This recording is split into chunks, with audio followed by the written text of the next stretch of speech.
Lecture audio du conte Grand-mère de Hans Christian Andersen par Valérie Alain.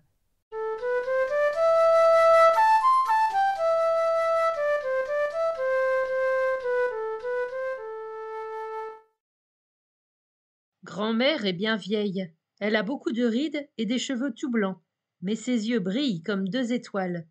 Ils sont même beaucoup plus beaux, tant ils sont doux et délicieux à regarder. Et puis elle sait de charmantes histoires, et elle porte une robe à grandes fleurs.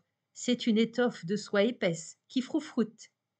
Grand-mère en sait long, car elle a vécu longtemps avant père et mère, c'est sûr. Grand-mère a un psautier aux épais fermoirs d'argent, et elle y lit souvent. Dans le psautier est une rose. Elle est toute plate et sèche. Elle n'est pas aussi belle que les roses que grand-mère a dans un verre. Et pourtant c'est à cette rose-là qu'elle sourit le plus aimablement, et même il lui vient des larmes aux yeux. Pourquoi grand-mère regarde-t-elle ainsi la rose fanée du vieux livre? Le sais-tu? Chaque fois que les larmes de grand-mère tombent sur la fleur, la couleur en est ranimée, la rose se gonfle, et toute la pièce est parfumée. Les murs tombent comme s'ils n'étaient qu'une buée, et tout autour, c'est la verdure, l'adorable forêt où le soleil luit parmi le feuillage. Et grand-mère, oh, elle est très jeune, elle est une ravissante fille à boucles blondes, aux joues roses et pleines, jolie et gracieuse.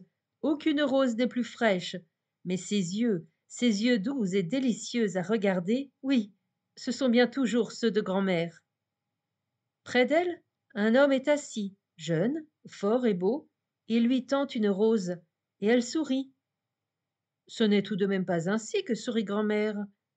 Si, voilà le sourire. L'homme est parti. Bien des pensées et des images passent. Le bel homme est parti. La rose est dans le psautier. Et grand-mère, oui, elle est de nouveau assise là, comme une vieille femme, et regarde la rose fanée qui est dans le livre. Maintenant grand-mère est morte. Elle était dans son fauteuil et contait une longue et charmante histoire. Et la voilà finie, dit-elle. Mais je suis bien fatiguée. Laisse-moi dormir un peu. Elle s'est appuyée contre le dossier, a repris haleine et s'est endormie. Mais elle était tout à fait immobile. Son visage était paisible et heureux. Il semblait comme radieux, et les gens dirent qu'elle était morte. Elle fut déposée dans le noir cercueil. Elle était enveloppée dans le drap blanc. Elle était belle, bien que ses yeux fussent fermés. Toutes ses rides avaient disparu. Sa bouche souriait. Ses cheveux étaient blancs d'argent. Son aspect vénérable. Mais on n'avait pas peur de regarder la morte. C'était bien la bonne, la gentille grand-mère. Sur la tombe, tout contre le mur de l'église, on planta un rosier qui était tout en fleurs, et le rossignol chanta au-dessus. Et dans l'église, l'orgue joua les plus beaux psaumes qui étaient dans le livre placé sous la tête de la morte. Et la lune éclaira la tombe, mais la morte n'était pas là. Les enfants pouvaient la nuit aller tranquillement cueillir une rose au mur du cimetière. Une morte en sait plus long que nous n'en savons tous, nous, les vivants. La morte connaît l'angoisse que nous éprouverions à la voir reparaître. Les morts sont meilleurs que nous tous, aussi ne viennent-ils pas? Il y a de la terre sur le cercueil, il y a de la terre dedans.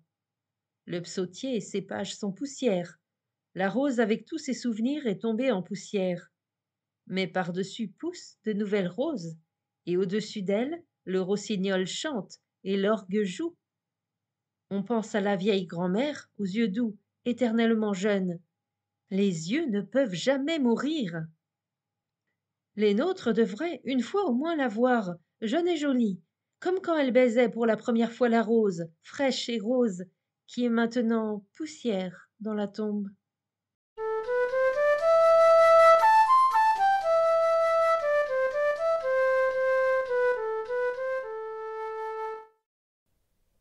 Fin de la lecture du conte Grand-mère. Merci de votre écoute. Je vous rends vos oreilles, cœur avec les doigts.